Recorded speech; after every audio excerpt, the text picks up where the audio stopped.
Праздничные мероприятия в честь 270-летия первого посольства Осетии в Российской империи начались с открытия выставки работ остинских художников, которые проживают в Санкт-Петербурге. Среди выставленных полотен Андрея Скифа-Базаева, Вадима Каджаева и других мастеров кисти уникальные работы, вызвавшие неподдельный интерес жителей города на Неве. Поздравляю всех нас с юбилеем. Надеюсь, что эта дата будет отмечаться также широко и через 5 лет, и через много-много лет. Это будет всегда значимым событием. Мы, как художники, всегда рады составить какой-то костяк этих всех мероприятий. Затем состоялась торжественная церемония открытия Дней Осетии в Санкт-Петербурге. Мероприятия начались с гимнов Республики Южная Осетия и Российской Федерации. Проходили они в мультимедийном парке «Россия. Моя история». В открытии Дней культуры Осетии приняли участие президент Республики Южная Осетия Анатолий Бибилов, председатель парламента Республики Северная Осетия Алания Алексей Мачнев, заместитель председателя правительства Ленинградской области Николай Емелянов, художественный руководитель Мариинского театра Валерий Гергиев, меценат, представитель Осетинского землячества Санкт-Петербурга Таймураз Булоев. Здесь также собрались наши соотечественники, проживающие в северной столице, петербуржцы, которые с удовольствием знакомились с культурой и традициями осетинского народа. Гостям продемонстрировали осетинские национальные костюмы и показали презентационный фильм об Осетии и выдающихся осетинах, которые внесли весомый вклад в развитие науки, спорта, культуры и производственной сферы Российской Федерации. Музей под открытым небом, где в каждом ущелье можно увидеть памятники бытовой и духовной жизни осетин. Как в Северной, так и в Южной Осетии находятся восхитительные древние памятники культуры и архитектуры осетинского народа, которые по праву заслужили всемирную известность. Каждый, кто хотя бы однажды посетил этот край, увозит в душе частичку священной любви жителя Осетии к своей земле и уважения к красивым горским обычаям и традициям нашего народа. Президент Анатолий Бибилов в своем вступительном слове президент Республики Южная Осетия отметил исторические параллели, связывающие народы Осетии и России. Глава государства напомнил, что история добрых взаимоотношений России и Осетии восходит ко времени, когда осетины были известны как ясы, аланы, когда совершали совместные походы и плечом к плечу стояли и давали отпор иноземцам. Исторические пути, которые пришлось пройти нашим народам, они не могли исчезнуть в глубине веков, они не могли раствориться в истории, и они должны были найти дальнейшее распространение уже после того, как аланское государство становилось меньше, когда войны исчезали Аланию. И по большому счету для Руси это был тяжелый исторический период, а для Алании это действительно была трагедия.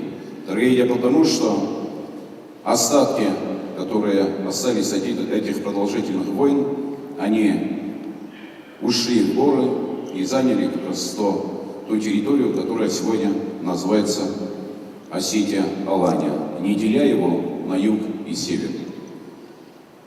И, конечно же, развитие дальнейшее, оно не могло для аланов, осетин современных, оно не могло быть в вот этих ущельях. И, конечно, развитие любого общества требовало и возвращения определенной тех территорий, которые в свое время они потеряли. Продолжая тему, Анатолий Бибилов подчеркнул, что Осетия, со всех сторон окруженная недружественными территориями, терпела притеснения и все чаще с надеждой обращала взгляд на Российскую империю, потенциальный союз с которой оказался возможным. Вот эти отношения, которые были у нас в Осетии, у русских, у Российской империи в те годы, и те отношения и уровень отношений, которые сегодня есть, он показывает правильное решение осетинского общества, правильное, мудрое решение осетинского общества, что этот шаг они сделали. Я искренне всех поздравляю с этим серьезным, большим праздником, поздравляю с этой знаменательной датой и, конечно, желаю, чтобы наши братские отношения, те отношения, которые нам завещали наши предки, чтобы мы их не потеряли, более того, приумножали, ценили и передавали будущему поколению. С праздником! Спасибо большое! Председатель парламента Республики Северная Осетия Алания Алексей Мачнев также отметил, что события, произошедшие 270 лет назад, крепко связало Россию и Осетию, что позволило золотыми буквами вписать в летопись истории успехи и достижения осетин. Это был важный, нужный и определяющий выбор, который позволил осетинскому народу развивать культуру, экономику, социальную сферу, который позволил проявлять таланты буквально во всех сферах жизни и деятельности. И тому есть конкретные яркие примеры. Мы знаем о том, что в личном конвое императора Николая II были осетины, а это был элитный отряд, и так просто попасть туда было невозможно. Генерал Скобелев во время русско-турецкой войны, направляя донесение к царскому двору, писал о театре балканских действий, что осетинский дивизион проявляет чудеса храбрости, спасая славян от рабства. Есть и другие исторические примеры. В годы Первой мировой войны, русско-японской, 37 осетин и терских казаков были награждены высшей наградой орденом Святого Георгия. Тот выбор, который был сделан 270 лет назад, и та нить, которая крепко и навечно связала Россию, Осетию, дала мощный импульс и позволила золотыми буквами писать успехи, достижения осетин, Осетии, многонациональном соцветии России, писать в летопись славную историю. С праздником вас, дорогие друзья! Мира нам, благополучия и здоровья! Готовность к сотрудничеству в экономической сфере в области образования и науки, культуры, музейного и библиотечного дела выразил заместитель председателя правительства Ленинградской области Николай Емелянов. Время бежит быстро, и очень-очень непростая история нами пройдена вместе. Ленинградская область готова и сотрудничает с Республикой Осетия, Алания, с Южной Осетией. И это сотрудничество будет продолжать. Учитывая, что сегодня государством заявлена очень серьезная программа сотрудничества в рамках внутреннего и въездного туризма, мы готовы, и у нас есть что показать, и есть что посмотреть в Осетии. И это мы будем делать. Сегодня мы готовы к сотрудничеству в экономической сфере. Мы готовы к сотрудничеству в области образования и науки. Присутствующих с праздником также поздравил представитель осетинского землячества Санкт-Петербурга меценат Таймураз Булоев. Безусловно, серьезная дата. Мы всего лишь являемся последователями тех событий, которые произошли 270 лет тому назад. Это накладывает на нас, на нынешнее поколение, большой груз ответственности, в том числе своими действиями, своим поведением, своими результатами, что мы, как участники уже состоявшегося общего вхождения государства Россия, можем приносить данной стране, данному государству. И мы понимаем, что выбор, который был сделан 270 лет назад в сторону севера, в сторону Российской империи, этот выбор был правильный. Поэтому поздравляю всех. Было также зачитано поздравление министра культуры Российской Федерации Владимира Мединского со знаменательной датой, который отметил, что торжественные мероприятия станут еще одной нитью, связывающей народы Осетии и России. Мероприятие продолжилось концертом, в котором приняли участие оркестр народных инструментов под руководством Олега Ходова, ансамбль народного танца «Иростон». В рамках мероприятия была также открыта выставка «Осетия и Россия. Связь времен», включающая экспозиции национальных музеев Южной и Северной Осетии. Для участников и гостей Дней культуры Осетии была организована дегустация осетинских пирогов. В рамках торжеств президент Анатолий Бибилов наградил медалью 270 лет первому посольству Осетии в Петербурге российских политиков, деятелей культуры, ученых, представителей осетинского землячества в Санкт-Петербурге и Ленинградской области. Указом президента Республики Южная Осетия за выдающиеся заслуги в области музыкального искусства, мужество и самоотверженность, проявленные во время агрессии Грузии против юго-осетинского народа в августе 2008 года, орденом почета был награжден симфонический оркестр Мариинского театра под руководством Валерия Гергиева. Кроме того, Гергиев за большой личный вклад в развитие и укрепление дружественных отношений между народами Республики Южная Осетия и Российской Федерации награжден медалью 270 лет первому посольству Осетии в Петербурге. Многоуважаемый и в Осетии, и в России, и во всем мире человек, который в 2008 году, несмотря на массированный такой информационный обстрел, массированную информационную блокаду, все-таки приехал поддержать народ Южной Осетии, и Мариинский театр дал концерт на лестнице перед сожженным парламентом. С этого времени эту лестницу называют Гергиевской лестницей. Спасибо вам, Валерий Александрович, за все, что вы делаете. Медалью 270 лет первому посольству Осетии в Петербурге награжден также российский предприниматель, глава холдинга БТК Групп, меценат Таймураз Болоев.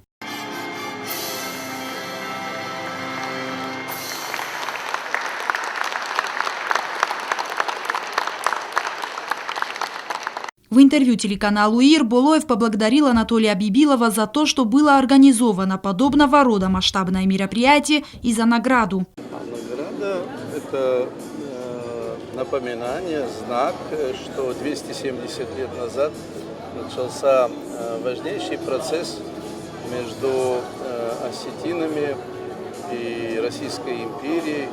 Это очень, безусловно, важно. И для меня, и для каждого человека, естественно, что отметили. И вообще я хотел поблагодарить руководство Южной Осетии, лично Анатолия Бибилова, за ту инициативу, которую он проявил именно в Петербурге, куда приехало посольство, здесь отметить, обозначить данную дату. Это очень важно для всех, это очень важно для молодежи, чтобы было понимание, то, что осетины вошли добровольно в состав Российской империи. Для меня и для каждого осетина сегодняшний день это праздник, это особенно если отмечен наградой, тем более спасибо за то, что отметили. Вот, и всем привет, кто меня знает, кто меня не знает в Южной Осетии. Я был много раз, я очень переживаю, болею, люблю Южную Осетию, людей, которые там проживают. У нас несколько сот сотрудников на фабрике. Работает очень хорошо, правильно себя ведут, мы ими гордимся. Так что так. Я со своей стороны и вот из всех людей, которые живут в Южной Осетии, вам очень благодарны. На самом деле вас там очень любят. И просто хочется узнать, для вас это бизнес или больше социальный проект? То есть проект направленный на то, чтобы, для того, чтобы у людей просто была работа? Значит, здесь гораздо прагматичнее ситуация, чем это может показаться. Я был во время войны в августе 2008 года. Значит, и в больнице собрался народ, там было очень много людей, и меня попросили выступить, сказать что-то, какие-то слова поддержки. Тогда я пообещал, что ситуация с войной – это временная ситуация. Дальше мы подключимся. И я обещал, что будет построено производство, будут рабочие места, и я свое слово сдержал. Вот, собственно, все. Никакого бизнеса нет, мы ничего не зарабатываем практически. Значит, такое же производство можно было бы организовать где-то поближе и не возить туда сырье, и не увозить, не иметь проблемы. Мы прибыли не имеем, это сугубо рабочие места для наших земляков, для наших граждан. Вот. И выполнение обещаний, которые я в больнице, кто присутствовал, наверное, помнит этот разговор. Значит, Мне был тогда задан вопрос, Россия нас не бросит? Я ответил, что за страну я не могу отвечать, потому что я не уполномочен. А за себя могу сказать, что я вам обещаю, после войны будет построено производство и созданы рабочие места. Мы это выполнили. Вот такими людьми должна гордиться Южная Осетия, и гордится Южная Осетия. Спасибо вам еще раз огромное от жителей Южной Осетии. Спасибо вам огромное. Спасибо.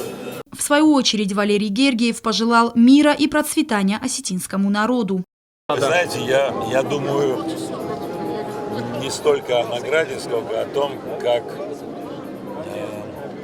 внести хотя бы маленький вклад, чтобы жили люди там спокойно, счастливо, растили детей, учили их, образование давали, чтобы была все более и более здоровая экономика, чтобы никогда не было ощущения страха за детей, и чтобы мирное небо было защищено. И вот это главное. Мы время от времени получаем какие-то награды, но это ничто в сравнении с тем, что мы хотели бы сделать для людей. Что вы пожелаете всему осетинскому народу, который вас очень сильно любит? Я надеюсь, что осетины никогда не будут чувствовать себя разъединенным народом. Первое. Второе. Я надеюсь, что ближайшие годы принесут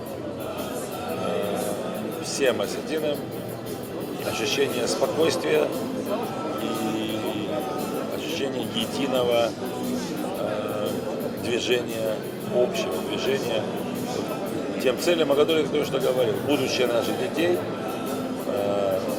и внуков. Надо смотреть далеко вперед. Мир на всем Кавказе, на Большом Кавказе. Что вы пожелаете жителям Цхинвала? И вы собираетесь в Цхинвал вообще в ближайшее время? Хочется приезжать, когда